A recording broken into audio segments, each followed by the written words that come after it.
Esperando a vinheta aqui terminar no YouTube. Alô, alô, gente boa. Mais um Papo de Graça no ar. E hoje eu começo uma hora antes. Nós estamos chegando ao feriado. Tem muita gente já se preparando para viajar. Então hoje nós começamos o Papo de Graça às 2 horas da tarde. Ele vai ficar gravado na nossa plataforma no YouTube, que é a plataforma principal dele. Ele está sendo transmitido através da VMV TV no caiofabio.net e sendo transmitido no Instagram para quem está em casa ou em qualquer outro lugar nos vendo através do Instagram. E eu continuo na sequência de Mateus. Já tem alguns meses e eu insisto que você, se chegou hoje aqui de paraquedas pela primeira vez, fique aí quietinho, salte do seu paraquedas, pose bonito, mas depois comece. Vá para Mateus capítulo 1, verso 1 e vá assistindo. Eu comecei isso no início deste ano. Então, o que tem de informação acumulada sobre o Evangelho, disponível para você entender de carreirinha, compreender, formar uma consciência e deixar de ser aquele cristão de fragmentos, de pedacinhos, de decorar o verso predileto ou o pedaço mais falado na sua denominação, ou um pedaço de Bíblia que o seu pastor goste porque reforça uma doutrina que ele criou, jogou em cima de você, que não tem nenhuma consciência de nada e comprou o pacotão todo. A maneira da gente ficar livre disso é aprender o Evangelho, porque todo mundo que está aqui por causa de Jesus. Está aqui por causa do Evangelho. Se não fosse por causa de Jesus, eu não estaria aqui, eu nem existiria mais. Eu já tinha ido há muito tempo. Eu não teria suportado a terra nem a humanidade se eu não tivesse encontrado Jesus quando eu encontrei. Graças a Deus, jovem como eu encontrei e como a palavra dele me transformou eternamente. A prova disso é que faz 50 anos que eu estou aqui, perseverante, intensa e ininterruptamente com o compromisso da pregação do Evangelho para todas as gerações que Deus venha me permitir alcançar. Todas elas. Já alcancei gente, a beça que partiu, que está na eternidade, que deixou essa dimensão, milhões. Outros que estão ficando idosos e que estão me assistindo há 50 anos, outros há 40, outros há 30, 35, e os mais novinhos que começaram a me assistir de 20 anos para cá, que pensam que a minha vida começou há 20 anos atrás. E ainda tem aqueles que chegaram há 10 anos atrás, que também pensam que eu estou desde o início. Não, meu amor, você não está. Você perdeu muita coisa. Agora, eu faço tudo para reoferecer, geração após geração, aquilo que de melhor se pode oferecer, na melhor simplicidade e pureza do Evangelho, para que a geração não apenas dos meus filhos, que já estão quase todos na meia-idade, mas a geração dos meus netos. Estão ficando, a minha neta mais velha já é uma jovem adulta, casada, comprometida, com autodeterminação, e assim cada um deles vai crescendo. Como eu já estou alcançando gerações mais jovens. Espero ter bisnetos e alcançar a geração dos meus bisnetos, você entendeu? Então, voltando ao assunto, é Mateus 5, no verso 8, que tem a ver com as bem-aventuranças, ou seja, Jesus vê as multidões, sobe a um monte naquela região da Galiléia, cheia de montes, de planuras e de pequenas elevações, com muita vegetação, e ele se assenta. E como ele se assentasse e se assentou, os seus discípulos, que incluíam os 12 apóstolos, as mulheres e a quantidade de outros seguidores que o vinham acompanhando. Esses são chamados de discípulos, porque a palavra discípulo significa aquele que se compromete com uma disciplina. A palavra discípulo vem de disciplina, e disciplina designa aquilo que, em sendo praticado, produz um discípulo. Então, ele se assenta e aproximam-se os discípulos, os que queriam aprender as disciplinas do Evangelho. Porque o Evangelho não ensina disciplinas morais, nem disciplinas acadêmicas, nem disciplinas de natureza doutrinária. Nenhuma disciplina conforme a palavra disciplina ganhou conotação entre nós. O Evangelho produz discípulos do caminho. São pessoas que aprendem com Jesus a viver. Essa é a disciplina do Evangelho. É aprender a vida. E aí aprender a vida para Jesus é diferente do que é para o Elon Musk, é diferente do que é para o Bill Gates, é diferente do que é para o Mark Zuckerberg, é diferente do que é para a maioria das pessoas com posições importantes no planeta, porque para Jesus disciplina é praticamente aprender a contracultura deste mundo. Andar com Jesus, que é o caminho. Por isso ele está nos chamando para uma disciplina de caminhada, de vivência. Não é parado, é andando, é crescendo, é aprendendo caminho. Verdade, que não são conceitos. Quando Pilatos perguntou a Jesus o que é a verdade, Jesus não deu nenhuma resposta, porque a verdade não cabe numa definição de resposta de nenhuma natureza. Jesus ficou olhando para Pilatos, dizendo: olha bem para mim, eu sou o caminho, a verdade.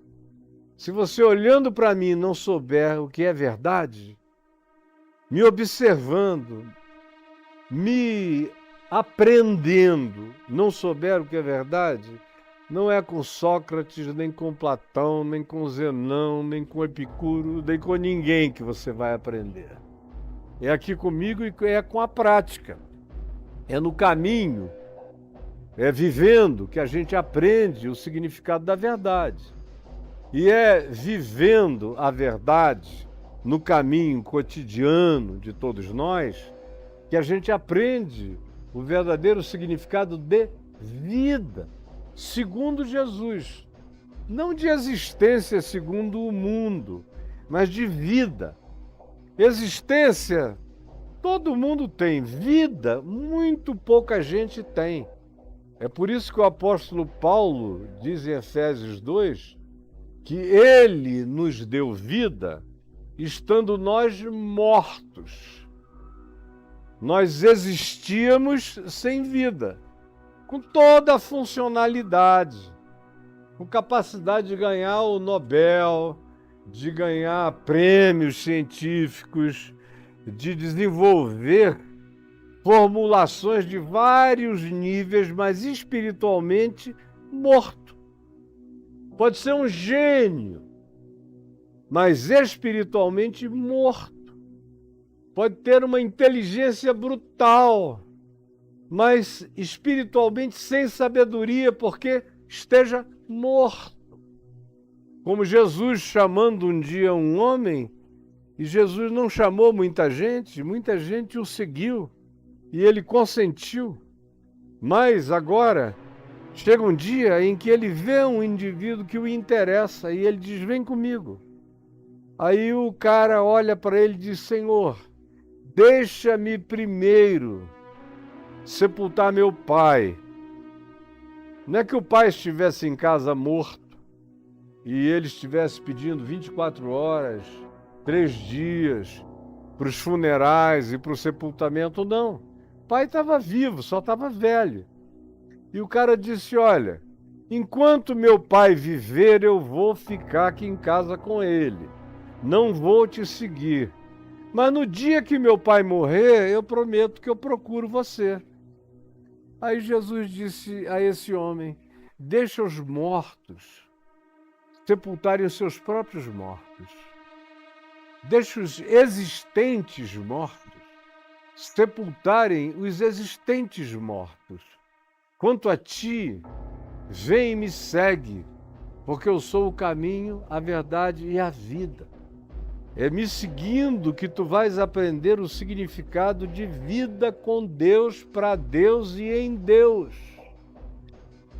Isso precisa ser repetido e recorrentemente repetido, porque todo dia o volume inteiro de catequese religiosa é para fazer a gente esquecer esse significado e trocar a mensagem de Jesus pelas doutrinações e pelas catequeses religiosas que não nos ensinam a viver, nos ensinam apenas a sermos existentemente, religiosamente mortos.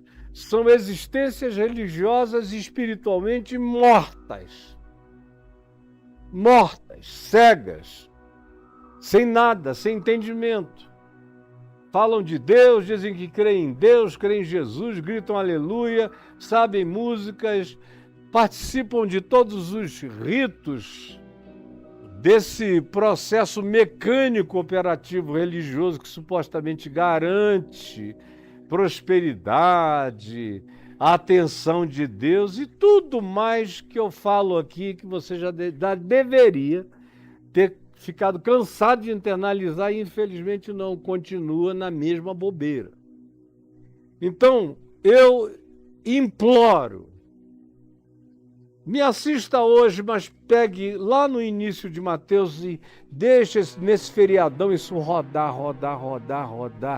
Lave a sua mente. Não será uma lavagem cerebral, será uma purificação mental, conceitual, emocional, cognitivo, percepcional. Você vai crescer, vai virar gente viva, do ponto de vista de Deus, do ponto de vista de Jesus.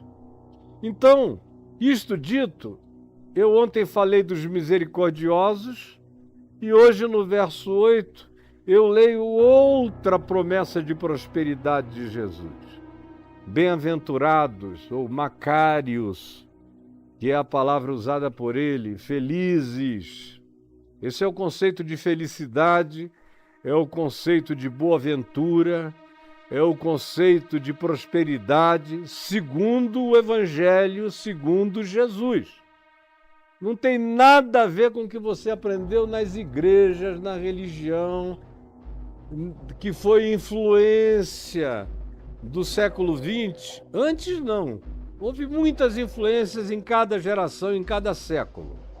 Mas no século XX foram os gurus indianos, aí pela década de 60, que abriram a ganância dos pastores neopentecostais, pentecostais e carismáticos, porque os gurus diziam que eles eram a expressão da prosperidade. Quanto mais os seus discípulos dessem dinheiro para eles, viverem em castelos, dirigirem limusines, viverem cercados das pessoas mais bonitas que os agradassem, esse era sinal de prosperidade, e quem quer que contribuísse com a prosperidade deles, contribuiria com a prosperidade de si próprio. Aí vieram os pastores e se apropriaram e desenvolveram a teologia do Rajneesh, a teologia da prosperidade, que é o que corrompeu essa geração inteira, que arruinou com o projeto de evangelização mundial no século XX, que tinha lá seus milhões de defeitos, mas era infinitamente melhor do que tudo que veio depois e do que existe agora. Só fez o que já não era tão bom ficar horroroso e insuportável. E as pessoas não sabem Nada, nada de Jesus, é só um nome falado, repetido, supersticiosamente repetido. É o nome do poder, mas não é o nome da consciência, nem da lucidez, nem da sabedoria, nem do ensino, nem da verdade, nem da vida. Não é o caminho das pessoas. É apenas um lugar para frequentar e coisas a decorar e para repetir. É magia. Jesus se transformou em magia. E essa prosperidade é mágica e não tem nada a ver com o ensino do Evangelho. Você pode ser anti-evangelho e buscar essa prosperidade e conseguir, porque afinal de contas, a prosperidade proposta pela teologia da prosperidade só funciona mesmo para valer com gente sem escrúpulos. Se você quiser ter todo o dinheiro do mundo, você não pode ser um cristão do Evangelho, de Jesus. Não pode, não dá, cara. Porque tem horas que você diz não. Olha, o dinheiro está aqui, mas o meio não é bom, os fins não justificam os meios. Eu até que gostaria de ter esse recurso, mas eu não vou aceitar, porque o caminho para chegar nele vai me corromper todo. E de que adianta o ser humano ganhar o mundo inteiro, se tornar a criatura mais poderosa da Terra, se perder a sua alma? Como eu estava vendo, e acho que eu falei ontem sobre isso, uma entrevista com o Putin, que é considerado o homem mais rico da Terra, com quase 500 bilhões de dólares no seu recurso pessoal, embora ele tenha uma quantidade enorme de oligarcas, que são suas testas de ferro, seus laranjas, todos bilionários, mas é dinheiro do Putin. Putin tira dinheiro de tudo. E ele dizendo o seguinte, que se precisar um dia apertar um botão atômico, mesmo que isso acabe com o planeta, ele aperta.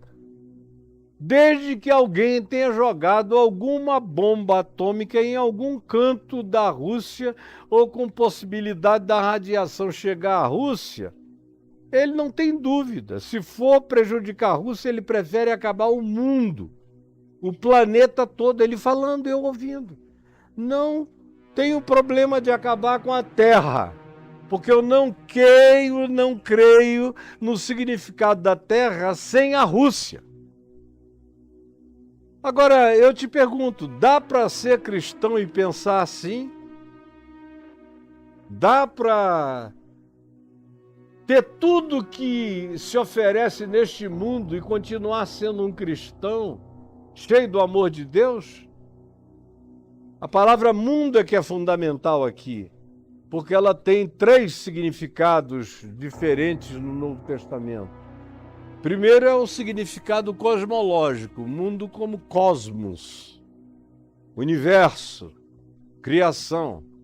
Depois vem a palavra mundo, também o cosmos, usada para a sociedade humana, para o ajuntamento humano, para os vínculos variados. E o Novo Testamento traduz em praticamente todas as línguas como mundo, tanto cosmos quanto também a sociedade humana.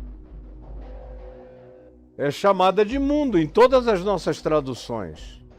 E também o mundo como sistema. É a terceira perspectiva, sistema de egoísmo, de autocentralização, de amelhamento de recursos para si mesmo, não importando as consequências de empobrecimento do próximo e da terra. Mundo, conforme sistema que privilegia poucos e empobrece bilhões. Mundo. E aí, o Novo Testamento diz que Deus ama o cosmos que Ele criou. Por isso eu devo amar o cosmos que Ele criou. Devo aprender o cosmos, estudar o cosmos. Devo abrir os olhos, olhar e orar de olho aberto. Devo contemplar os céus que proclamam a glória de Deus. Devo estudar a criação, porque ela é a Bíblia natural da glória de Deus, por isso se diz que toda a terra está cheia da sua glória. Cosmos, mundo, cosmos. Segundo mundo, sociedade humana. Eu tenho que amar o mundo, sociedade humana, porque Deus amou o mundo, sociedade humana, de tal maneira que deu o seu Filho, para que todo aquele que nele crê no mundo tenha vida eterna. Agora, o apóstolo João diz que eu devo odiar o mundo. Bom, se eu devo amar o cosmos, porque Deus o criou, se eu devo amar a sociedade humana, porque Cristo se entregou por toda a sociedade humana, por todos os seres humanos, como é que eu vou odiar o que eu sou instado a amar? É porque se está falando de uma terceira categoria de mundo, que não é para amar. E aí o apóstolo João diz que se alguém amar essa terceira categoria, que é o sistema, que é um mundo de privilégios, que é o mundo da glória dos predadores, que é o mundo que coroa quem tem mais, quem pode mais e quem não tem escrúpulos, que é o mundo que chama de otário aquele que preserva seu próprio coração e glorifica todo aquele que olha para o lado e diz: primeiro eu.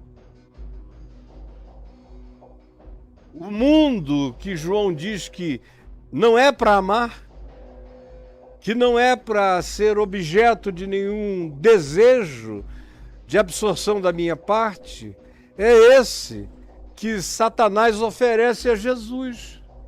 Você lembra lá da terceira tentação que a gente viu aqui durante dias e dias e dias em Mateus 4? Como a terceira tentação é essa? Ergue Jesus e mostra-lhe todos os poderes deste mundo.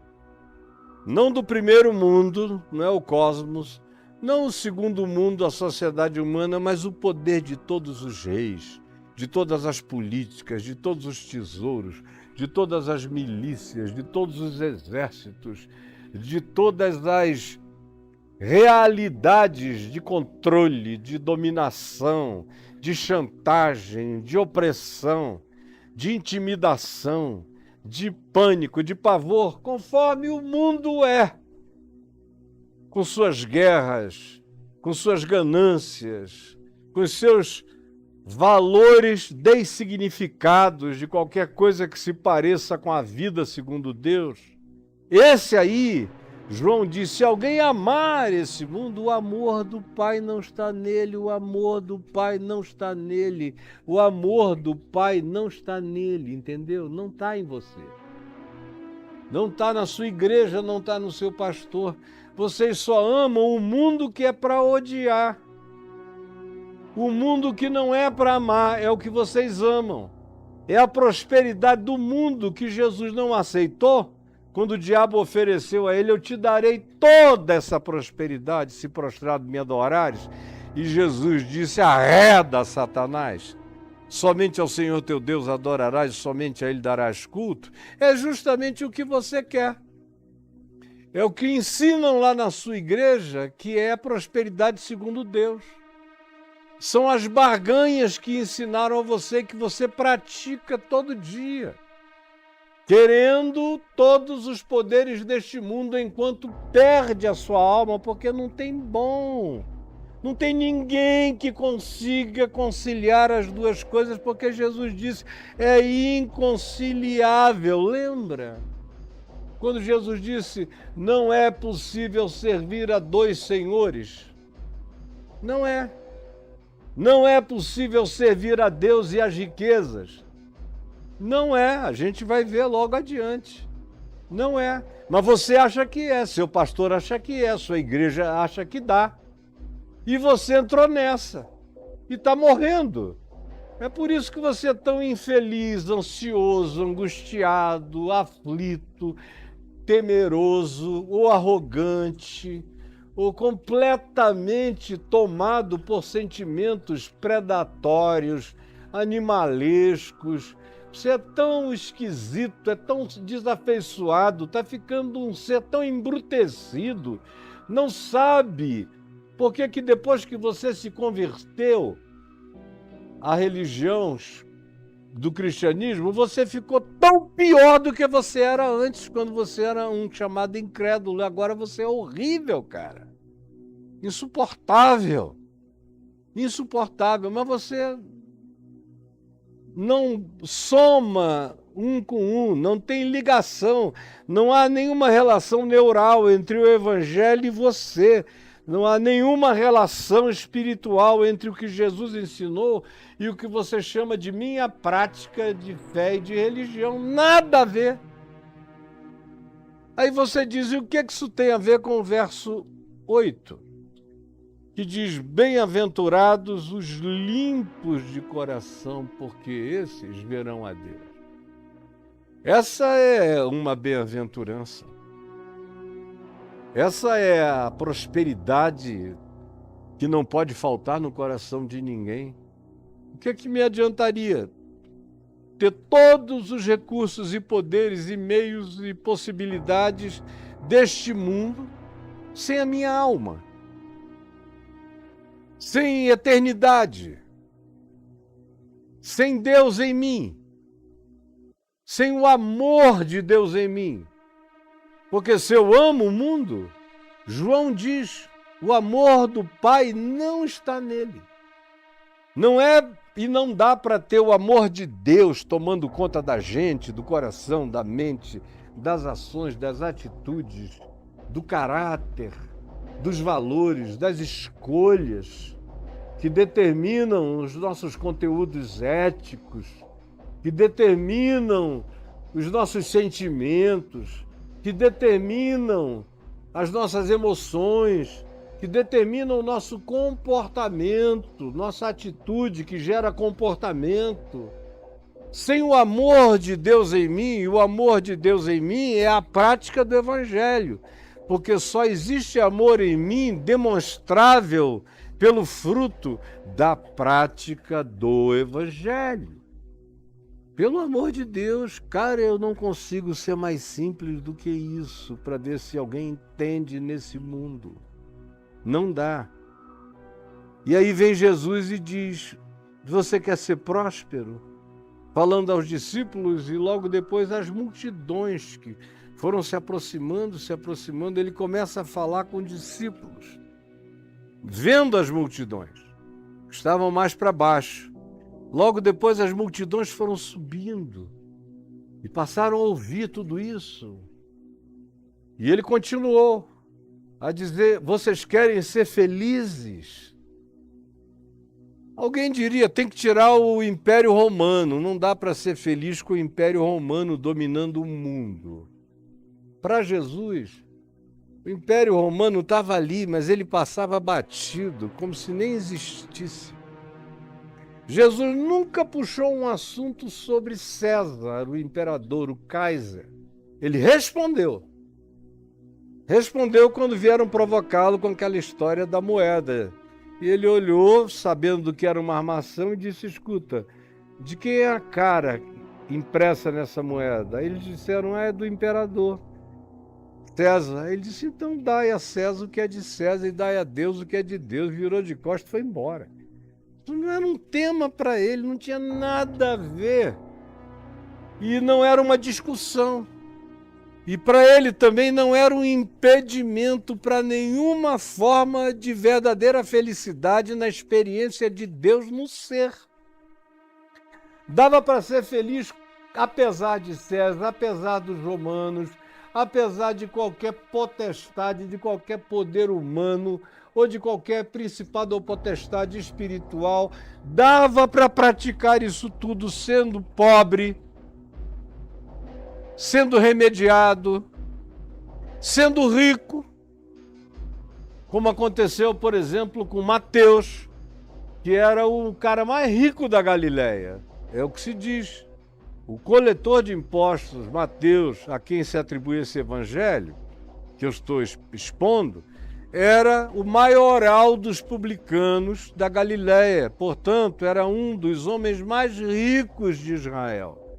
E do norte de Israel, com certeza. E Jesus chamou o cara e o cara lá deixou tudo e veio. O Zaqueu, lá em Jericó, que a quem Jesus chamou, desce daí, desse sicômoro, porque hoje eu vou jantar na tua casa. Aí o cara baixinho desce correndo, vai estupefato, leva Jesus para casa, manda preparar um banquete para Jesus e seus apóstolos, e a conversa vai rolando. O texto de Lucas não nos diz sobre o que conversaram, mas era evangelho misturado com a vida, enquanto se tomava vinho. Porque em qualquer ocasião, numa casa em Israel, se fosse uma casa minimamente capacitada a oferecer sem faltar alimento, se bebia mais vinho do que água. As águas não eram tão potáveis, não eram tão boas, os vinhos eram muito mais seguros. É por isso também que o apóstolo Paulo diz a Timóteo: você anda doente demais, Timóteo. Eles viajavam muito. Não fica bebendo essa água da estrada, das fontes, por onde você passa, porque nem todas estão boas para serem consumidas. É melhor você beber vinho, por causa das tuas frequentes enfermidades. Você está adoecendo demais, era provavelmente muita diarreia, muito problema no trato intestinal. E Paulo diz: o vinho vai te fazer mais bem. Pois bem, na casa de Zaqueu, eles estão ali comendo, bebendo, quando de repente, dentre tudo que Zaqueu já tinha ouvido Jesus dizer, e também na casa dele, ele se põe em pé e diz: Senhor. Aí todo mundo para ver o carinha que estava se agigantando, aquele homem pequenininho, estava se agigantando, estava entrando para a história do céu, da terra e de todas as dimensões. Senhor, resolvo dar metade dos meus bens aos pobres. É preciso ser muito, muito, muito corajoso e cheio de fé. E é preciso que alguma coisa radical, visceral, tenha mexido com as entranhas da consciência do indivíduo, para que ele, sendo rico, como era o caso de Zaqueu, que era o mais rico da cidade dele, e diz: eu decido dar metade, para os pobres. E se em alguma coisa eu defraudei alguém, qualquer pessoa, eu vou restituir 4 vezes mais. 4 vezes mais. O que dava para ele a certeza de que ele tinha cometido muitos erros, mas que ele não era um cara que só tinha roubado, ele também tinha trabalhado.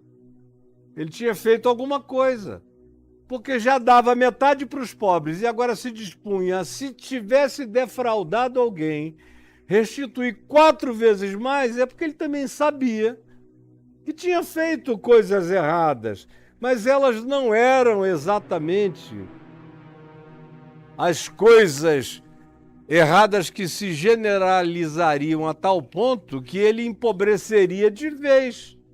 Mas o fato é que, sendo ou não sendo, ele estava disposto a qualquer coisa para não perder a prosperidade verdadeira. O galardão que Jesus prometia e que só cabe no coração, que não é de baús de felicidade, só cabe no coração, aqui em mim. E aí vem o verso 8, Jesus falando e diz: prósperos, felizes, os limpos de coração. Aí você diz: quem é que pode alcançar um coração limpo? Um coração absolutamente limpo, só teve um que o possuiu. Só um. Que foi aquele que morreu por mim e por você, para nos resgatar dos nossos pecados. Aquele que, sendo rico, se fez pobre por amor de nós. Aquele que sendo o único completamente puro, se fez pecado por nós. Aquele que se ofereceu no nosso lugar. Aquele que levou sobre si a iniquidade de nós todos. É o único puro. O resto, ninguém. Ninguém. Adão, antes de comer do fruto da árvore do conhecimento do bem e do mal, era apenas um inocente, mas não era puro. Com inocência, a gente nasce na bobeira e vai perdendo a inocência à medida em que vai ganhando consciência. Porque tem alguma coisa como um pendor entortado que se estabeleceu dentro de nós. Puro, só um. Davi, acerca de quem se diz que era um homem segundo o coração de Deus, era tudo menos puro. Puro não. Quando um ser humano é tratado como puro, é na relatividade da condição humana. Entre os humanos, como Noé. Noé é um cara assim, que entre os humanos, de uma geração toda pervertida, corrupta, hibridizada, destruída, misturada com extraterrestres e criando gigantes e corrompendo a criação e a natureza a tal ponto que o dilúvio teve que ser enviado, conforme se diz em Gênesis, no capítulo 6, Noé era puro em relação àquela geração. E preste atenção no que eu vou lhe dizer aqui. Ninguém é muito mais puro do que a média geracional na qual vive. Vou repetir, ninguém é muito mais puro do que a sua própria geração. Os santos de cada geração são separados da sua geração pela diferenciação de escolhas, significados e vida, mas não pela absolutização dos significados de bondade, de verdade e de pureza de coração, de emoção e de sentimentos, porque todos nós não somos. Como Paulo diz, falando de si mesmo, falando na primeira pessoa, eu, Romanos 7, eu sou pecador, eu sou habitado por algo torto dentro de mim, eu, Paulo. Leia lá Romanos 7, não tem nenhum sequer. Como o próprio Paulo, citando o Salmo em Romanos 3, diz, conforme o Salmo, pois não há nenhum justo, não há nenhum sequer. No entanto, o Salmo 24, no verso 4, nos diz algo que, deixa eu ver aqui, antes de começar eu até dei uma separadinha, só para dar uma lida, para facilitar. Às vezes eu cito tudo de memória e muito rápido e as pessoas não são tão rápidas e não pegam tudo. Salmo 24, no verso 4, antes pergunta no verso 3, quem subirá ao Senhor? Quem há de permanecer na presença dele?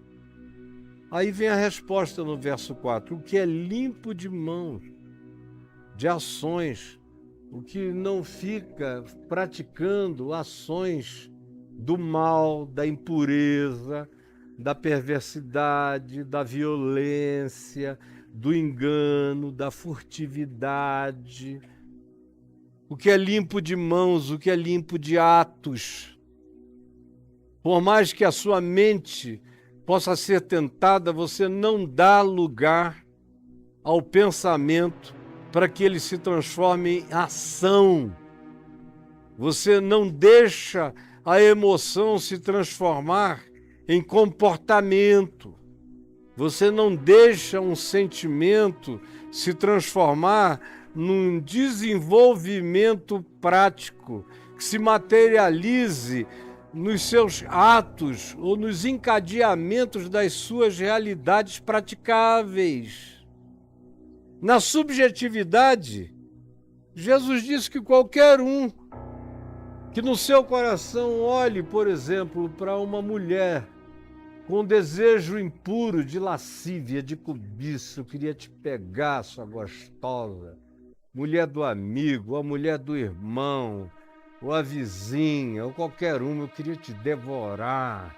mesmo que não vá lá, mesmo que não tenha coragem, mesmo que seja tímido, mas no coração, Jesus disse, já adulterou com ela. Aqui em Mateus, no capítulo 5, a gente vai chegar lá daqui a uns dias.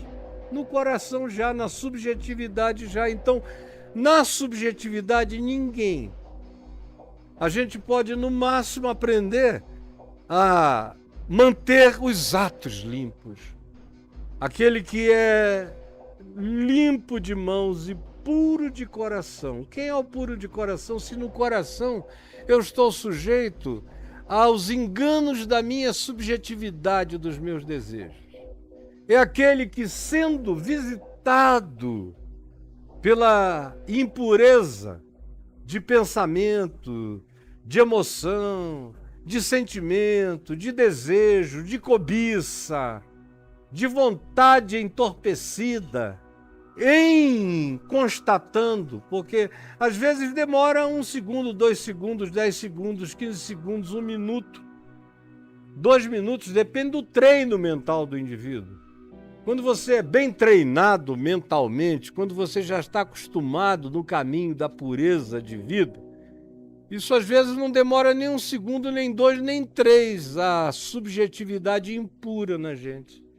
Mas quando você não tem esse treino, quando você não se exercitou na prática do Evangelho, que não é doutrinária, é prática de vida, de pensamento, de emoção, de sentimento, de escolha, de valores, de significados, todo dia repetidos, praticados, feitos e refeitos, você não tem ainda essa instantaneidade de percepção. Às vezes o cara vai se dar conta de que está nessa lambança interior, de que está nessa suruba interior, de que está nesse trisal interior, ou de que está nesse adultério de cobiça, a mais deslavada no interior, tempo depois, porque na hora ele não está nem se apercebendo, porque ele não foi educado nessa percepção.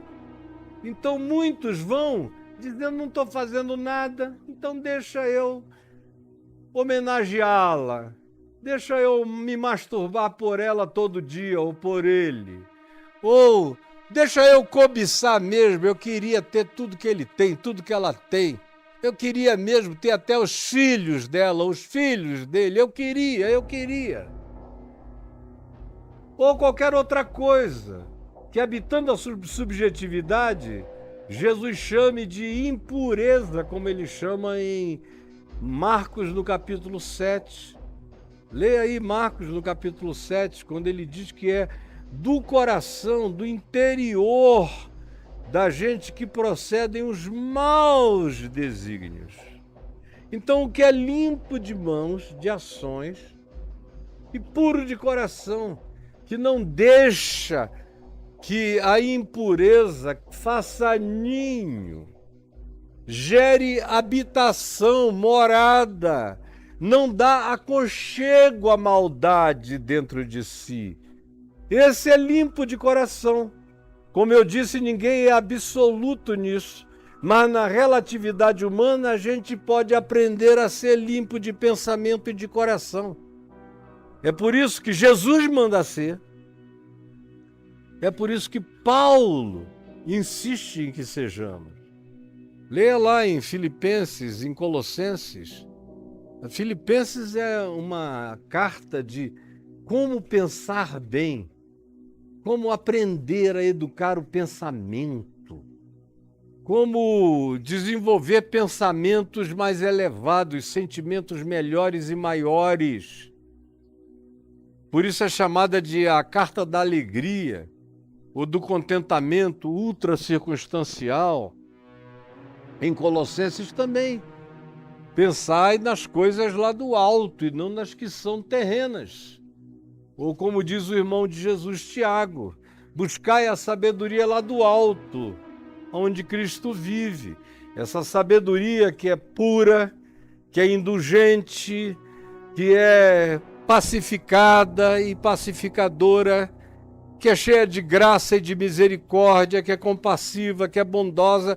Essa é a sabedoria a ser buscada por nós e não a sabedoria que é aqui da terra, que é demoníaca, animal, predatória, competitiva, que vai alejando as emoções, os sentimentos, as percepções, a cognitividade espiritual de cada um de nós. Então, bem-aventurados os que não entregam o coração à pocilga, os que não entregam a subjetividade à lixeira, os que não vivem do engano de dizer: daqui para fora eu tenho uma vida irrepreensível, porque ninguém nunca me viu pegar a mulher do próximo, o marido do próximo, a namorada do próximo, o dinheiro do próximo. Ninguém me viu fazer nada material, nada concreto, malignamente falando, porque eu sou um ente moral. Mas santidade não tem nada a ver com comportamento moral. Preste atenção. Santidade, segundo o Evangelho, não tem nada a ver com comportamento moral. Tem textos meus aí no caiofabi.net, é só ir na lupinha, escrever a palavra moral e a palavra ética. Você vai dar de cara logo num texto que diz que a moral não é o princípio do Evangelho. A moral vem da palavra da maioria. Moral tem a ver com a maioria, com a média de uma dada sociedade. Por isso é que a moral vai mudando, de geração em geração. O que já foi pecado no passado, hoje já não é. E o que no passado não era pecado, agora se tornou um absurdo, porque é moral só. O Evangelho tem a ver com ética. Ética vem da palavra ethos. Ethos tem a ver com aquilo que me cobre, que me dá a garantia de segurança interior, que é como o telhado do meu ser que me protege, é a ética. Jesus ensina a ética do reino de Deus. O reino de Deus não tem moral. O reino de Deus tem uma ética. E a ética tem a ver com pureza, a ética tem a ver com essas bem-aventuranças, com humildade de espírito, com ensinabilidade, com solidariedade. A ética do reino de Deus tem a ver com autocontrole, tem a ver com a busca de uma justiça superior que transcende o que as constituições decidem, o que os juízes das Cortes Supremas decidem hoje e revogam amanhã. Chega um dia e o cara diz, dias em que o cara, Toffoli, diz: isso aqui eu sou contra. Aí, alguns anos depois, ele diz: não, eu passei a ser a favor, como hoje. Não tem problema, porque ele não é a verdade nem a justiça. E pobre daquele que achar que ele o seja. E também o que ele está dizendo ali recai sobre leis e morais, mas não sobre ética, porque às vezes a própria decisão do juiz está dentro da moral circunstancial e dentro da lei que se possa amparar, mas não é ética. Porque, como eu já disse, tem muita lei injusta e perversa. Portanto, o que faz um ser limpo de coração é a observância da ética do Evangelho segundo Jesus. Essa ética tem a ver com não julgar para não ser julgado, ou seja, já é um coração limpo de juízo, de perdão, é a ética do perdão, porque você não anda carregando ódio, raiva, vingança, negatividade no coração. É a ética do domínio próprio, que não joga pérolas aos porcos, que sabe a hora de falar, a hora de calar, a hora de se retirar, de ir embora, de não dizer nada, de levantar e silenciar. Ou a hora de perder tudo, mas não deixar de dizer o que é verdadeiro. A ética de Jesus é o Evangelho. É o modo como ele trata as pessoas, todas elas. A ética de Jesus é que o faz dizer aos publicanos, dizer dos publicanos e das meretrizes aos fariseus e aos religiosos, em verdade eu vos digo que muitas meretrizes e pecadores vos precedem no reino dos céus. Embora vocês, religiosos, sejam, do ponto de vista moral, impecáveis. Como Jesus disse dos fariseus, fazei o que eles dizem, mas não fazei o que eles fazem. Porque, do ponto de vista da verborragia, eles não dizem vá, mate, adultério, nada disso, mas a vida deles é uma negação. A verdade do coração deles é toda mentira em relação ao que eles propõem para o lado de fora. O Evangelho, portanto, não tem a ver com moral, tem a ver com ética, porque quem pratica a ética do Evangelho não viola leis morais, e quando viola preceitos morais, viola porque os preceitos morais são, muitas vezes, anti-humanos, anti-evangelho, anti-graça, anti-justiça e anti-verdade. Por exemplo, Jesus foi acusado de imoral o tempo todo, porque ele comia com determinados grupos que todo mundo achava que ele não deveria comer, ele se congraçava com aqueles que os religiosos achavam que ninguém deveria se congraçar, ele conversava sozinho com uma mulher bonita, gostosa, do lado de um poço ao meio-dia, lá em Siquém, uma samaritana bonitona, a ponto de os próprios discípulos dele acharem aquilo meio esquisito e fazerem um semi-julgamento que só não foi verbalizado, e Jesus não deu a mínima. Do ponto de vista moral dos discípulos, Jesus estava sendo extravagante. Do ponto de vista ético, Jesus estava sendo apenas quem ele deveria ser e praticando apenas aquilo que ele veio para praticar em relação a quem ele deveria acolher, que começa a partir dos marginalizados pela moral, pela moral. Os fariseus eram morais. Jesus ensina ética aos seus discípulos. A disciplina do Evangelho tem a ver com a ética dos valores e significados de Jesus, que não variam com a moral das gerações, dos tempos e das ocasiões. Esses são os limpos de coração.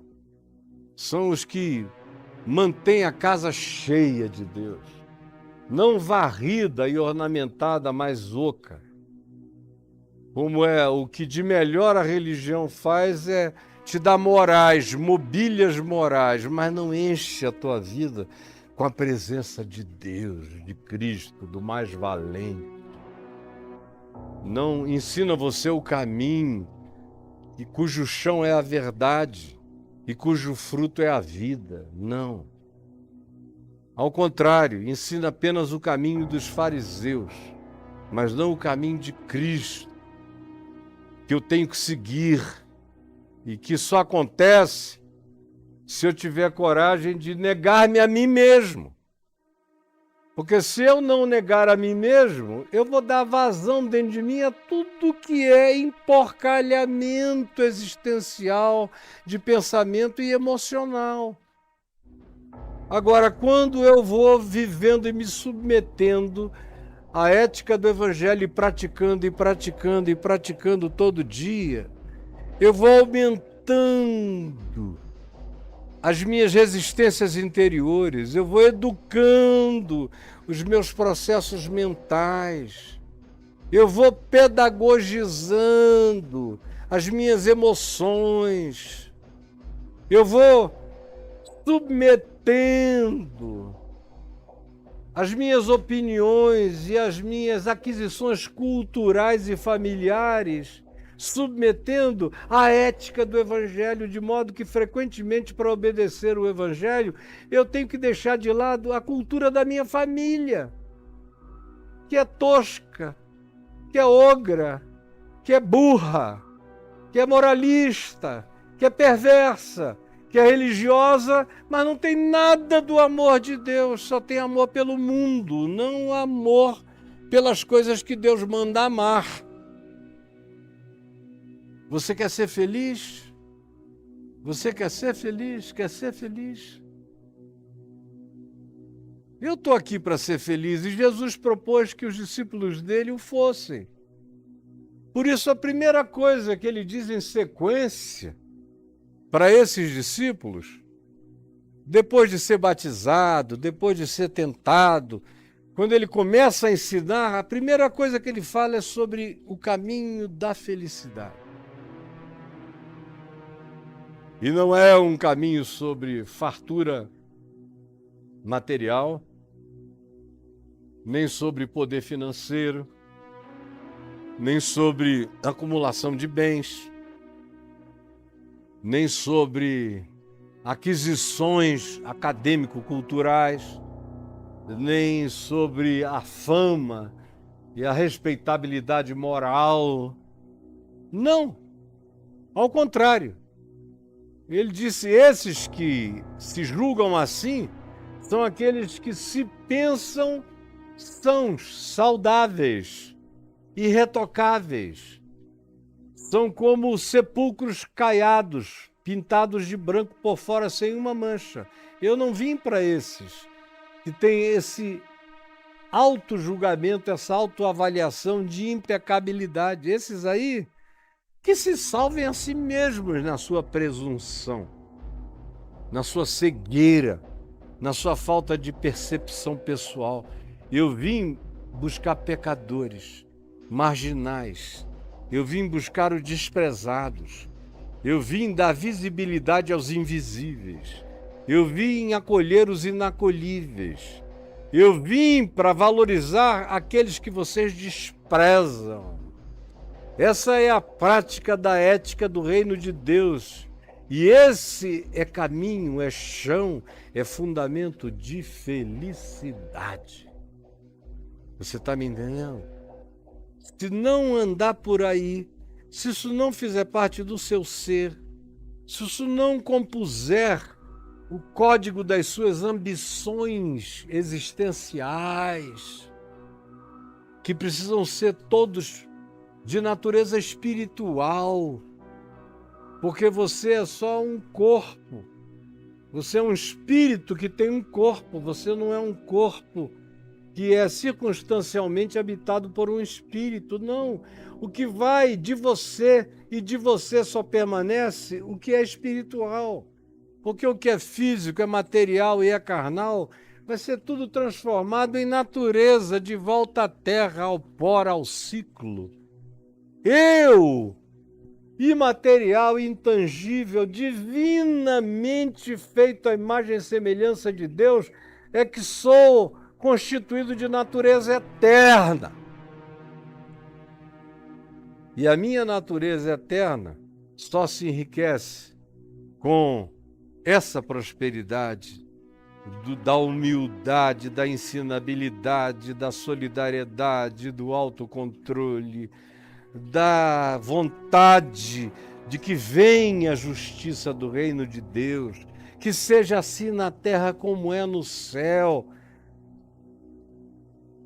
conforme a misericórdia, os sentimentos entranhados de afeto e que produzem uma mente limpa, um coração limpo, atos limpos, educados dia a dia, no chão da caminhada da verdade de Jesus e com Jesus. Todo dia de novo, até o fim da vida. Aí você vai crescendo em felicidade. Ontem eu acabei aqui, entrei, e eu não sei o que aconteceu, eu já atribuí isso a uma notícia que eu tive, e que me entristeceu. Eu ouvi aquela notícia e me deu uma tristeza. Falei, ai meu Deus, às vezes a gente pensa que as pessoas aprendem e melhoram, e aí de repente você leva um susto quando você vê que a pessoa não aprendeu, não melhorou, não cresceu, não se desenvolveu, continua na mesma situação. E aí me deu uma tristeza, tanto mais quanto você ame, queira bem as pessoas envolvidas e você veja esses moonwalkings, esses retrocessos, a tristeza. Eu atribuo eventualmente aquilo, o fato é que eu falei para minha mulher, eu vou ficar quieto um pouco sozinho, subi e me deu um soninho, eu tinha acordado de madrugadinha, tive compromissos desde cedo no dia de ontem. Acabou aqui no Instagram, mas eu continuo aqui com você na nossa plataforma. Então, e quando eu acordei daquele cochilinho, eu estava com o meu coração tão triste, depressivo.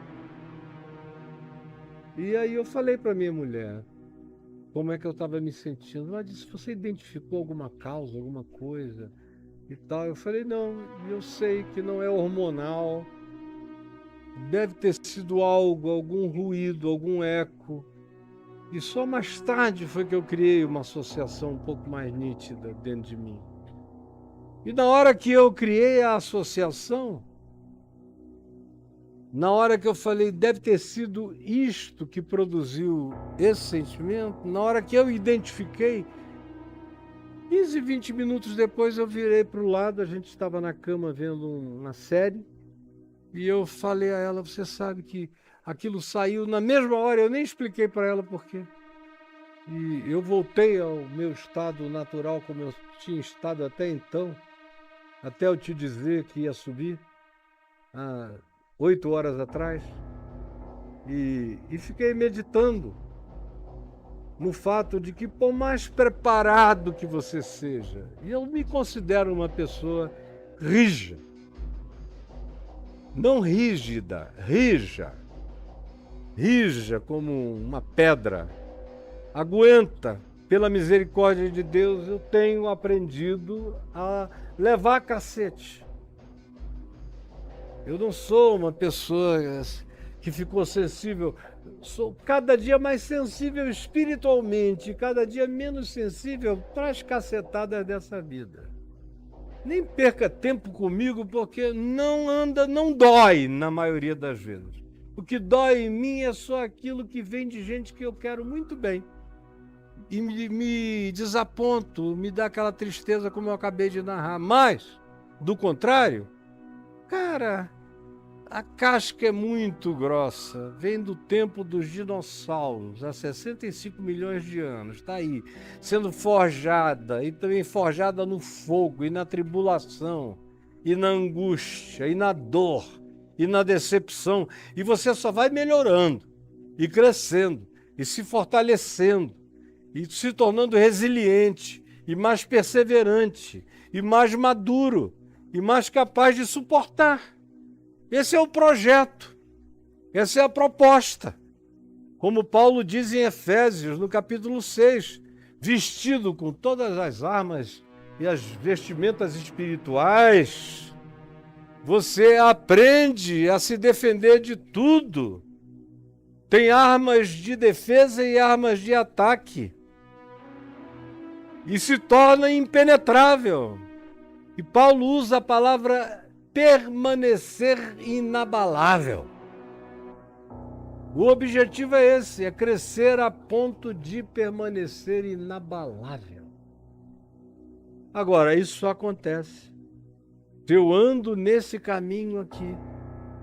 Se eu não ando nesse caminho, eu jamais aprenderei essa prosperidade, porque a prosperidade de Jesus é aquela que me faz ter coragem de tomar a cruz e segui-lo. Se eu não tiver coragem de tomar a cruz e segui-lo, eu sou qualquer coisa, posso ser designado pelas melhores menções e honrarias humanas, mas interiormente eu posso ser a antítese daquilo que por fora as pessoas atribuem a mim. E interiormente eu ser uma falácia, uma mentira, de um constrangimento enorme para anjos e de alegria de demônios, enquanto você vive a mentira e só a mentira. Nós já chegamos a 1h10, foi por isso que o Instagram caiu. E eu quero que você guarde essa palavra no seu coração. Agora, saiba que isso não é uma coisa que acontece assim, overnight. É treino. Você toma a decisão agora. Como um dia, por exemplo, esse cristal não era assim. Ele teve que passar por muito fogo. Hoje a gente sabe que o que torna um material algo dessa natureza aqui, em geral, é o calor mais profundo do fogo, das entranhas da terra. É o que forja esses materiais impenetráveis, extraordinários. São feitos no cadinho, no fogo. Assim como o ouro é purificado no fogo, a jaça é tirada da prata no fogo. Assim como a gente funde na metalurgia todas as coisas no fogo, assim se forja o caráter no fogo. Isso tem a ver com a resistência e com a prática todo dia recorrente, e que começa com uma escolha mental e que a gente vai deixando ela pervadir. Se a gente não decidir todo dia que a gente não vai dar lugar ao nosso mau humor contra certas pessoas, ou aos nossos ódios e raivas seletivos, ou as nossas antipatias, ou as nossas impurezas, ou os nossos tesões de estimação, ou as nossas cobiças, ou as nossas corrupções silenciosas que a gente não pratica do lado de fora, mas aninha do lado de dentro. Se a gente não tiver uma vontade de todo dia ir vencendo isso, a gente jamais alcança esse estado, ainda que relativo, mas de uma relatividade crescente, de pureza de coração, a ponto de que chega um momento que as coisas ruins não conseguem mais habitar você nem um instante. Elas chegam, mas elas não ficam. Segundo aquela velha expressão de Martinho Lutero, foi um cara muito interessante, longe de qualquer perfeição emocional, de qualquer natureza, mas um cara corajoso, valente, de uma virilidade espiritual enorme. E tinha uma vontade sincera de servir a Deus, embora tenha feito também muitas besteiras, inclusive depois da reforma, depois de traduzir o Novo Testamento, de fazer muitas coisas legais, ele também fez muita besteira. Não é o dia aqui para contar as bobagens de Lutero. Mas, dentre as muitas coisas boas que ele disse, e disse várias, ele disse que, pessoalmente, ele não podia impedir que os pássaros voassem sobre a cabeça dele. Eu aprendi isso criança, com a minha avó, menino. Caio Fábio, Lutero disse que ele não podia impedir que os pássaros voassem sobre a cabeça dele. Mas ele podia impedir que os pássaros fizessem ninho na cabeça dele. Ninho. Então, tentação passa pela cabeça da gente. Agora, não deixa pousar. Não deixa ficar. Não dá ninho, não agasalhe. Porque senão ela cria raízes. E para arrancar e para tirar é infinitamente mais difícil. Bem-aventurados os limpos de emoção, de coração, de sentimento, de escolha, os que se treinam na pureza de atos, de sentimentos e de escolhas de pensamentos. Porque esses verão a Deus em tudo. Não só quando partirem, mas verão a Deus aqui.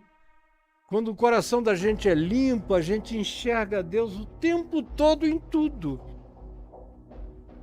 Deixa eu te repetir. Quando o coração da gente é limpo, a gente enxerga Deus em tudo. Enxerga Deus cada vez mais. Enxerga Deus aonde ninguém enxerga, mas aquele que é limpo de coração. Como Jesus louvou, e eu vou falar sobre isso daqui a alguns dias. Quando Jesus disse que os olhos são a lâmpada do corpo.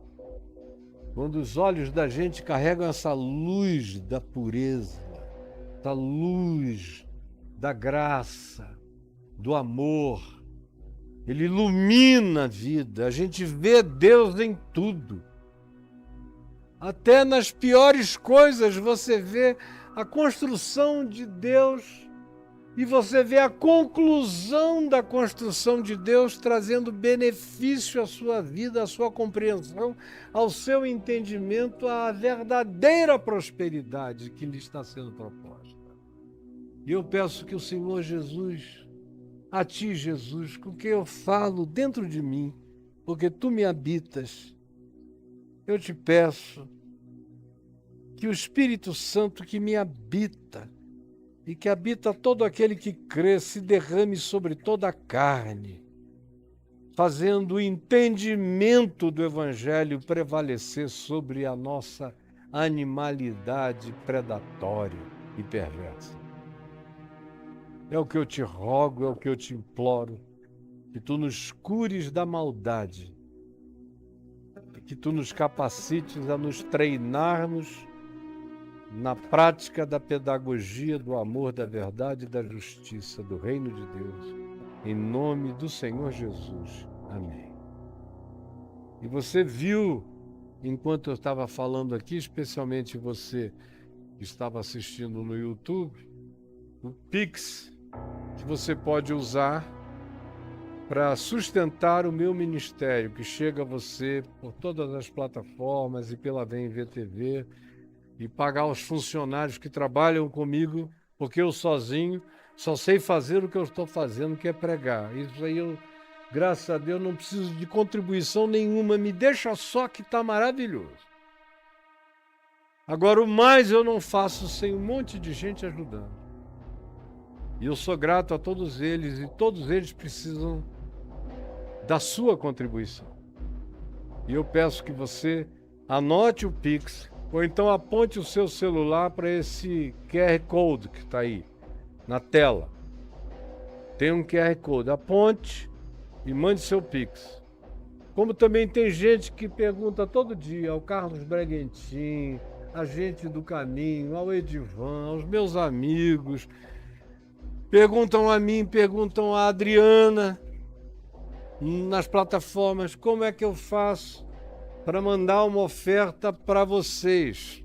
Quero ajudar pessoalmente a vida de vocês, o sustento de vocês. Então tem um Pix aí que tanto passa na plataforma do YouTube, quanto também aí na descrição do vídeo. Tanto na descrição do vídeo no YouTube, como na descrição do vídeo no Instagram, tem lá. Como no caiofábio.net, se vocês for lá e apertar no botão de melhores links, você vai ver como contribuir com o Caio. Tá lá, é só clicar. Só não chega lá quem tem muita preguiça, porque nunca foi tão fácil ajudar para quem tem um mínimozinho de boa vontade. Que Deus abençoe você. Amanhã nós não estaremos juntos aqui no Papo de Graça, mas eu devo fazer uma fala no Instagram, se Deus quiser. Sexta-feira também não terá Papo de Graça, porque a moçada vai sair de férias, mas a gente volta com a graça de Deus na segunda-feira. Segunda-feira eu estarei esperando você com Mateus, capítulo 5, no verso 9, bem-aventurados os pacificadores, porque eles serão chamados filhos de Deus. Um beijo, Deus nos abençoe, fique com Jesus e até o nosso próximo encontro. Amém e amém.